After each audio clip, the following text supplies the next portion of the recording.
Penguin Random House Audio presents The Wall of Life. Pictures and stories from this marvelous lifetime by Shirley MacLaine. Read for you by the author. Note to listeners, this audiobook includes a downloadable PDF of images from the book.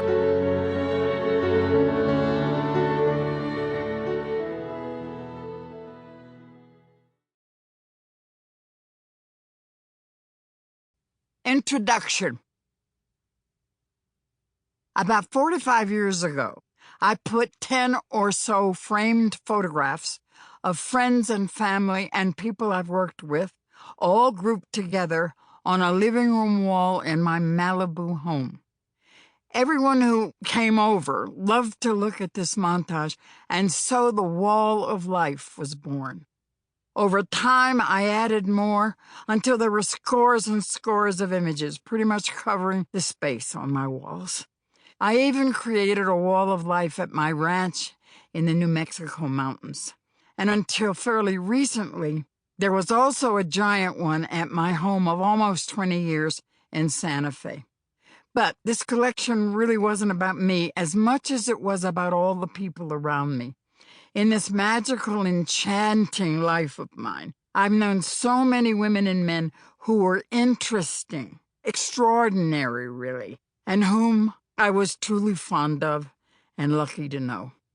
This wall helps me to remember them and respect them and keep them a part of my life. And there are photographs of people and friends from not only film and television, but dance and theater, as well as government and politics, my spiritual journey, and of course, my family. This is really the only book I've written that includes all the different worlds that I've traveled through and been so fascinated by. Today, I am still shocked and surprised when, after looking at the wall, my memories surface and I realize who is still with me and who is not. The Wall of Life has been a stage for asking questions, and not just for visitors to ask me things, but for me to ask myself to get at a deeper truth and to ask my visitors to understand them more. I've been reminded that I'm not someone who eagerly engages in small talk, and I'm known to ask some rather probing questions. Most of the time, people are fine with that. And these questions somehow help me know the human race better and, well, understand what is wrong with us, or what is right with us, or what is still unknown about who we are. Human identity and human nature are what I love to study. And if nothing else, I want to be remembered for my curiosity and trying to see and know as much as possible. I worry, though, that I haven't done enough, documented enough, or asked enough questions. So for now, I continue to add and subtract pictures on the Wall of Life. It's still an ongoing project.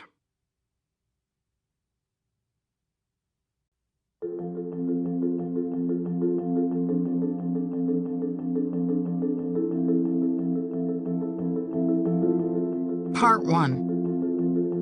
Beginnings.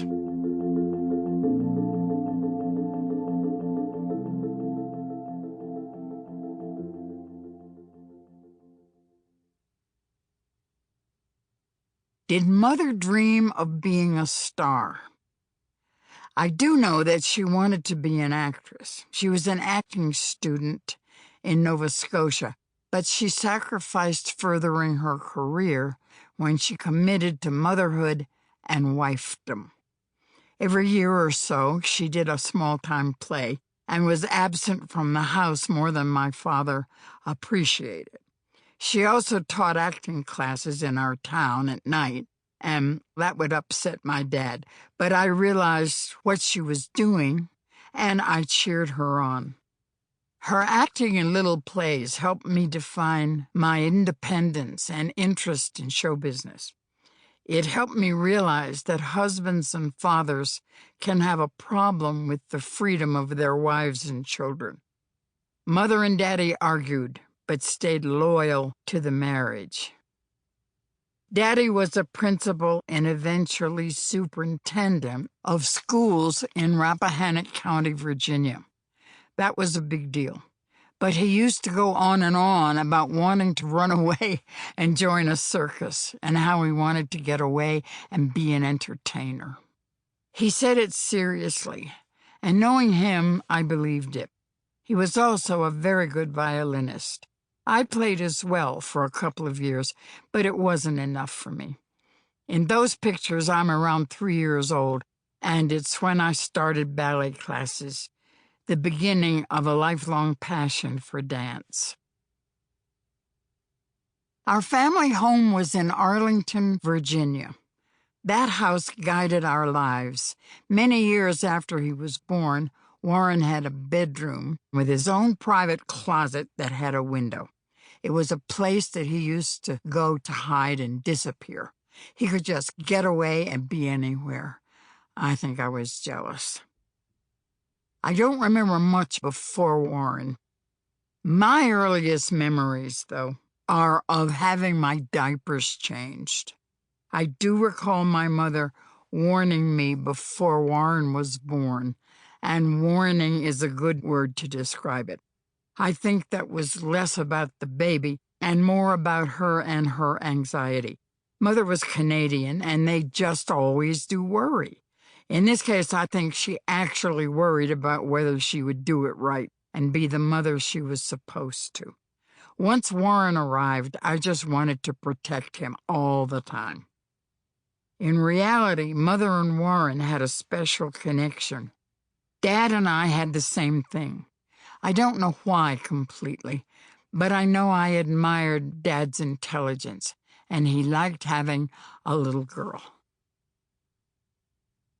As I recall my life, I have come to understand that the physicality of dance was the most influential force. From the age of 3, I loved the music, the discipline, working with others, and basically using all of me. My parents came to all the recitals, and Mother usually sewed all my costumes. I think Daddy loved my interpretation of music because he was a musician. Lisa Gardner and Mary Day, my dance masters, were the most important teachers I've ever had. They were disciplinarian and free expressionistic at the same time. They helped me see the meaning in the music of composers and helped me relax with the physical pain of dancing. I will always be grateful for my mother's insistence that I take dance lessons every day, even on the weekends. Before I was even a teenager, I would ride the bus from Arlington to Georgetown, which was the dope capital of this country, by the way, and transfer to a streetcar to get to the Washington School of Ballet, the dancing school of Miss Gardner and Miss Day. After 3 hours of dancing, I would return home in the evenings after dark and have to walk through a magical forest because the buses were no longer running. Everyone was asleep when I got home, and that's when I fell in love with peanut butter crackers for dinner. I can't really express how important Mary Day and Lisa Gardner were. They have always been the biggest influence in my life because they always said, "You put a little too much feeling into your dance, maybe you should try acting." So after I made it in show business, I did go back to their school a few times to talk to them about that. Maybe I've been an influence for other people. It's hard to know what goes on in others' imaginations, but I'm not sure I would want to influence anybody too much, and I have probably refrained from it. At an early age, probably 7 or so, I knew I wanted to pursue a career as a dancer or performer. So by the time I was in my teens, I was ready to be free of family life and make a move in that direction. Mother was teaching drama to students, but she never took me to a... Sample complete. Ready to continue?